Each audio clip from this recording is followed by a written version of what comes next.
আসসালামু আলাইকুম রহমতুল্লাহ ভিউয়ার্স, কেমন আছো? আশা করি সবাই ভালো আছো, আমিও ভালো আছি আলহামদুলিল্লাহ।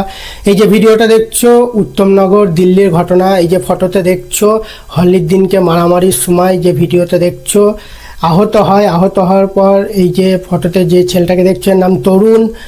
তারপরে হসপিটালে অ্যাডমিট হয়, ভর্তি হওয়ার পর মারা যায় ছেলেটা। তারপরে যে মুসলিম সম্প্রদায়ের সাথে মারামারি হয়েছিল তাদের সবাইকে অ্যারেস্ট করে, তাদের বাড়ি বুলডোজার দিয়ে ভাঙচুর করে। পরে কেসটা দিল্লির সুপ্রিম কোর্টে যায়, যাওয়ার পর সেটাকে বন্ধ করতে বলে, ভাঙচুর করা বন্ধ করতে বলে। যে এই যে ঘটনাটা ঘটেছে উত্তমনগর দিল্লির ঘটনা, যে মুসলিম সম্প্রদায়ের সাথে যে হিন্দু সম্প্রদায়ে মারামারি হয় হোলির সময়, তারপরে একটা হিন্দুর যে তরুণ ছেলেটা এর মৃত্যু হয়ে যায়। তো এই যে আসল ঘটনাটা যেটা হয়েছে, মুসলিম সম্প্রদায় থেকে এক মহিলা, ফ্যামিলির মহিলা একজন, সে নিজের মুখে বলছে ঘটনাটা কি হয়েছে।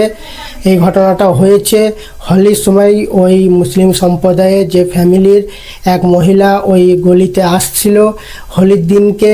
এই যে তরুণ যে নামে যে মারা যায়, এ ওই হোলির সময়তে তার সাথে খারাপ ব্যবহার করে, তার গায়ে হাত দেয়, অনেক কিছু খারাপ অনেক কিছুই করে হোলির সময়তে, নেশা ভাঙ করে।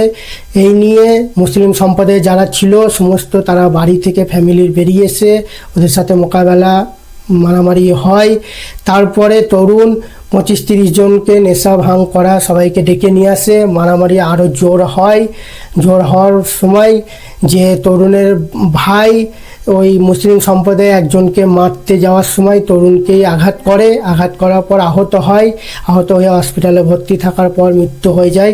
তারপরে সমস্ত যে মুসলিম সম্প্রদায়ের যেসব বাড়ির সমস্ত জিনিসপত্র ওরা ভাঙচুর করে, ভাঙচুর করে আগুন লাগিয়ে জ্বালিয়ে দেয় সমস্ত কিছু। তারপরে বুলডোজার চালিয়ে দেয় নিজস্ব মনমানি হিংসা করে, একতরফা বিচার রেখে। পরে সুপ্রিম কোর্ট দিল্লিতে যাওয়ার পর কেসটা রোকানো হয়, যে বন্ধ করা হয় ভাঙচুর। তা এই যে কেস এখন চলছে দিল্লি সুপ্রিম কোর্টে। তো যে আসল সত্য ঘটনা, যে মুসলিম সম্প্রদায়ের এক ফ্যামিলির এক মহিলা নিজস্ব মুখে এই ঘটনাটা বলছে। তো আমরা এই ভিডিওটাকে দেখি, আর বেশি বেশি করে শেয়ার করে সবার মধ্যে পৌঁছিয়ে দিই, সবাইকে দেখার সুযোগ করে দিই।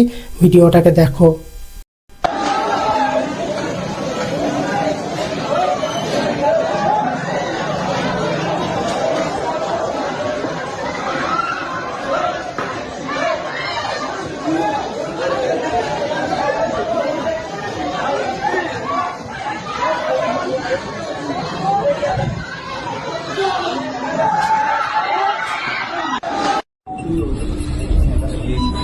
सर 82 मुझे बोला नहीं यार ये फ्लूट चल रहा है।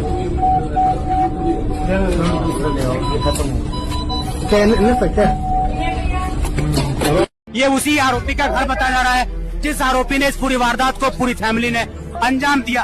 सामने देखिए गाड़ी भी जलाई गई है और गाड़ी जलाने के बाद आज जो उनके सामान है उनको बाहर निकाल कर चुन चुन कर जलाया गया है। देखिए ये तमाम कार्यकर्ता लोग जो है आ चुके हैं, तमाम लोग बाहर आ चुके हैं।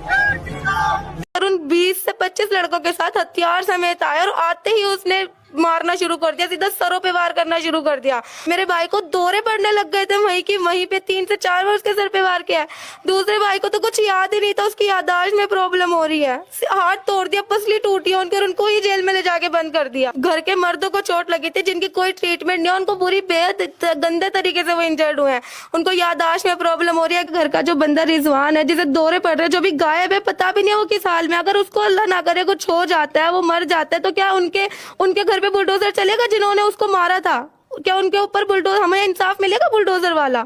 इतने गंदे तरीके से उन्होंने मारा था। मेरे चाचा के सर में 10-10 चाके आए, एक का हाथ टूट गया, उन्हें तो सामने लाया जाए। सिर्फ एक ही पक्ष की बात दिखाई जा रही है, दूसरे पक्ष की तो कोई सुनवाई नहीं कर रहा है। पीछे से मेरे चाचा की तरह लगता है तरुण, उसके भाई अरुण ने इतनी जोर से खुद के भाई तरुण को मेरे चाचा समझकर वार किया कि उसका भाई वहीं बेहोश होके गिर गया और सारे के सारे वहीं की वहीं फरार हो गए। मेरी बुआ ने हल्ले हल्ले करना शुरू किया तो वो बैड टच कर रहे थे। अब ये तो अपनी इज्जत के साथ कोई खिलवाड़ थोड़ी ना करने देगा। ये हिंदू मुसलमान की लड़ाई बना दी गई है। आज अगर हम किसी और धर्म से होते तो शायद इतनी बड़ी बात ना बनाई जाती। हो सकता है शायद हमारे घर पर बुलडोजर भी ना